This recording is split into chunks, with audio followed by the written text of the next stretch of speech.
comme chaque semaine, nous sommes avec Thibaut Leclerc. Bonjour Thibaut. Bonjour. Thibaut, aujourd'hui vous avez choisi de nous parler d'un légume et nous parlons du haricot vert. Alors c'est un légume qui nous vient d'Amérique du Sud, il est identifié depuis près de 8000 ans celui-là. Mais alors avant on mangeait surtout les graines qu'on faisait sécher, qu'on pouvait garder longtemps. Après on a commencé à s'intéresser un peu aux fruits, c'est-à-dire qu'on s'est dit c'est bien, mais et si on pouvait manger l'ensemble? Alors, vous avez les haricots filés, la gousse qui est très longue, très fine et qui est assez foncée. C'est celle qu'on mange croquante et notamment en salade.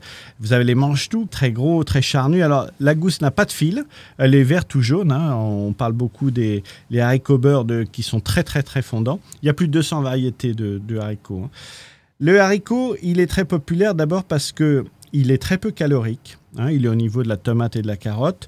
Il a beaucoup de protéines et de vitamines. Et vous faites attention de ne pas le faire cuire trop longtemps parce que sinon, tout ce qui est à l'intérieur, les vitamines, l'acide folique, tout ça, ça disparaît. Donc, ne le faites pas cuire trop longtemps. Gardez-le plutôt al dente et croquant.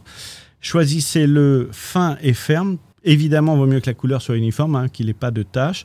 Quand vous le pliez, il faut qu'il casse très nettement. Vous savez, il fait ce petit bruit très caractéristique. Alors, vous allez soit enlever les bouts, soit enlever les fils. Si vous sentez qu'il y a des fils, vous tirez à une extrémité, vous tirez le fil, vous l'effilez, sinon vous l'éboutez.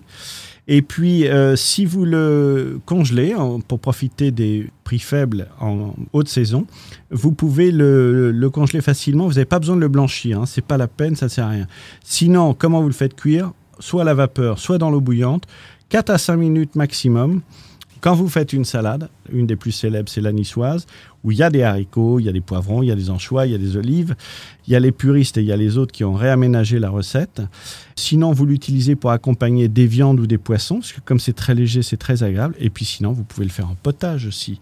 Et si vous voulez qu'il reste bien vert, vous les plongez dans un bol de glacé avant de les égoutter. Thibaut Leclerc, merci beaucoup. On se retrouve la semaine prochaine. Et puis bien sûr, cette chronique est à retrouver comme chaque semaine sur le www.terroirdechef.com. À la semaine prochaine.